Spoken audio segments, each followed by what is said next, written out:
you probably have seen repetition of the why. I wonder if you have like a top 3 whys. Like people come with the same why over and over again. No, I get that. Like, is there like a top 3 whys that you've heard over the years? Great question. You've been a practitioner how many years? Yeah. Phil for you. 20 years. So has there been some like top 3? Yeah. I would say with more specifics, longevity, meaning not just like living old, but like longevity for people, right? So longevity for their spouse, longevity for their kids, longevity for their grandkids. Like that's number one. Like I want to live a long life. I want to live a long, I would say long and healthy life, but long, healthy life. Yeah, long, healthy life. Well, yeah, but sometimes long life, but long and healthy life. Like I want to be, I would say that's definitely one. 2 would be preventing early disease. Yeah. So Alzheimer's, heart disease. Those we are got a ton of lifestyle diseases in America, right? The highest 2 of like, I want to prevent disease. Which one? Alzheimer's and heart disease are probably, okay. And diabetes, those 3. Yeah. Those would be 3. And then I struggle with the third. I think the third would be vitality, but with specifics for their life. So like, I want to feel good and energetic. I want to feel good in my body. So, which relates to like confidence in the workplace or with a spouse or for dating, but like feeling good in their skin. Yeah. And that sounds surface, but it's really like if you talk to someone in depth, like we go to and I'll correlate that with special events. So there might be somebody having a wedding or, but there's still this so this is like a mixture of vanity, but with like feeling really good. And I will put that together, that like vitality, like I want to like feel energetic and good. I want to feel, for some people, it's like I did when I was 20 or 15. For some people, it's like, I want what those people have and I've never felt it. Yeah. But like, I want to like feel good in my clothes. I want to feel good walking into work, or I like present on camera and I want to like the picture when I see it later or whatever. But that's like the third piece that like, I think can actually be really deep for people because they don't feel vitality. Yeah. Like they don't feel that makes sense deep to me. energy. You know that they say that clothes make the man, and like the body is kind of the clothes of the soul. It is. And they're like, I just want my soul. I want my clothes of my soul to be I want my birthday suit to map to what. Yeah. Oh yeah. And to feel powerful and confident. And like I noticed, I cycle, and recently the bicycle house is a place where I do their group cycles a lot. Yeah. And I've never been a cyclist. Yeah. I've always been, I just throw on the clothes that I have. Oh, you mean you're not wearing the spandex? Is that what you're saying? I'm going to get there. But I'm also doing the show, so I've been really frugal. Okay. So I haven't bought any kind of weird stuff. And they noticed, right? I never wear kind of the proper kit. They call it the kit. Oh, okay. And so one of the guys, Trevor, thank you, Trevor, he came by and he was like, "Hey man, I got this kit for you. I noticed you never wear this, so I'm gonna gift this to you."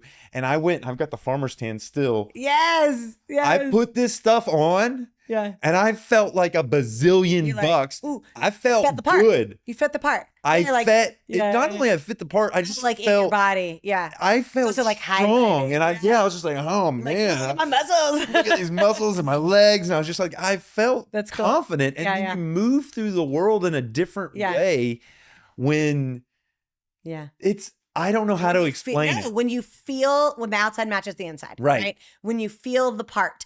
I've had plenty of clients in the past say, and it can go both ways, but I have to be like, I feel like happy and I'm this like, I feel happy and energetic. And then I see myself in the mirror and I'm like, that doesn't match what's on the inside. Or vice versa. I might have somebody be like, I actually would exude that if I felt like my outside, like whatever. But I love that piece. That's really funny. So I love good. that piece. And also I feel like there's, I don't know that, this is another tangent, but I feel like there's like a credibility behind like, oh, like I'm a cyclist because I I've got this outfit. I got the kit. I got the kit on. I got the kit. And I imagine that's the closest I'll ever get to feeling what a woman feels like when she wears yoga pants. Oh, I was literally just thinking that when you were talking. I'm freaking. Because I'm like, it's like highlighted. Look at my body. Yeah. I'm like, I'm fit. You know? I don't know. And it moves through the air while you're like, yeah, you're just like, you're faster, feel faster. Whatever. Like a fish going through water real fast. Thinking, like Speedo through the, yeah. It's great. So the why tends to be those three. One was, the last one was vitality, the inside mapping to the outside and feeling confident and strong. The second one was, the first one was longevity, right? Yeah. To live a healthy life for as long as we're living. That correlates very specifically for things, right? Like I want to play with my grandkids, or I want to be a cyclist when I'm 75 or whatever. And the middle one is disease prevention. Disease prevention. Yeah. Yeah. Which also can tie with longevity and vitality, right? But still, like they can all tie together. I think, ultimately people want to look and feel good. We want to look and feel good. Yeah. And I think those are related. They are. But I think when you dig into somebody's why, it's really specific for them. It's grandpa died of heart disease. It's I want to be able to like throw my daughter in the pool. It's I want to run around after my 3-year-old with energy and not be out of breath. I want to like run up the stairs. I want to stand on stage. So it's those, maybe it often falls into those 3 topics, but it's real specific. I want I want a promotion at work, but I don't think I'll get it unless I fit the part. Which, sometimes it is a face of a company that, whether we like it or not, beauty plays a role in how we move through society. It does. It also plays a role often in business in credibility. Really? For a lot of people, that is what I've been told, right? Well, and for me, actually, it would play a role in credibility, right? Yeah. So, like, if I'm out telling somebody to eat healthy and exercise, and then you're like, hold on, I got to take a smoke break. I'm gonna take a smoke break, and I'm 200 pounds, like, or cheeseburgers and stuff. That's hard. Yeah, it's hard. And it wouldn't, then practice what you preach, sort of thing, too. I've got this belief that I don't know how we would enact this. But I think all people that work in physical health spaces should model physical health. Sure. And I've noticed that when you go to hospitals, not everybody fits that bill.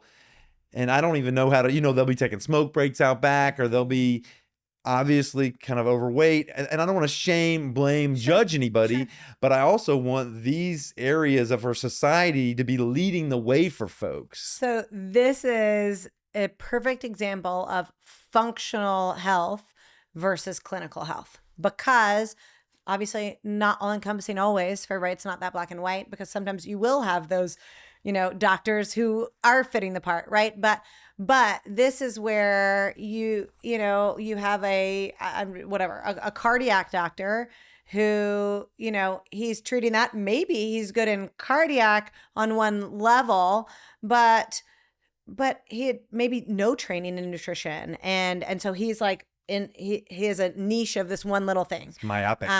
Or that's his service, but like maybe he doesn't have a belief in the full lifestyle. So this is where like functional health is.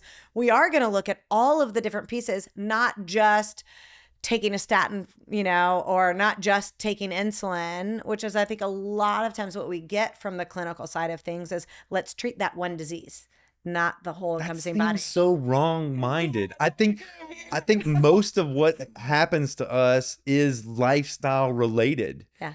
It's like all of the challenges we experience as a human is because of our ritualized behavior. And those are what we put in our body, how we move our body, and like how we're sleeping at night. Yeah.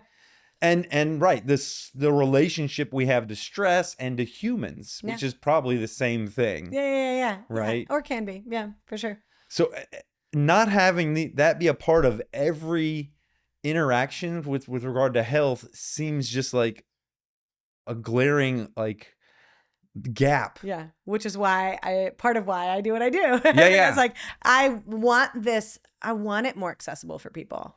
And people talk about, doing what you love. I love what I do. Yeah. I love what I do because I genuinely want people to have access to it. And I honestly, we talked about the cost of the GI map and stuff like that. It's expensive. And I hate that sometimes good information for functional health is expensive. Yeah. But even like functional medicine doctors are more expensive and all of that. And, whatever, that is a tough thing about our culture and society for sure. But that's part of, I'm like, I'd love for that to be more. And I think it's growing. I do. I think it's growing with nutritional psychiatry. Yeah. There's Georgia Eady. She's a nutritional psychiatrist where she really is bringing in how what you eat impacts your mood, your emotions, your, You are what you eat. You are what you eat. Yeah.